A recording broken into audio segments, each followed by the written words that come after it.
بگی من یاد بگیرم ازتون الان. شما یه پندی به من بده. اگه یه کسی اشتباه کرد بعدتون عذرخواهی کرد ببخشینش. اگه دوباره اون اشتباه تکرار کرد و دوباره عذرخواهی کرد بازم ببخشینش.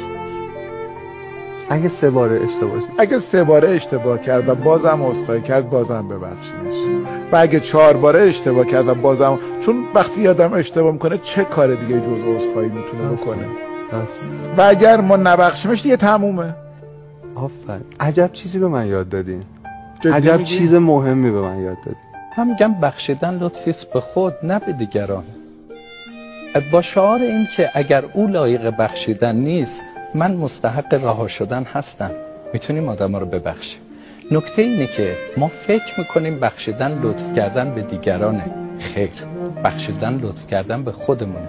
آیا علی خانی وقتی کسی رو نمیبخشی تو دایره ذهنت زندانی میکنی. زندانی جا میخواد، ملاقاتی داره، غذا میخواد، از ما انرژی میبره. ما با فکر کردن و دندونامون رو همدیگه فشار دادن اونو تغذیهش میکنیم.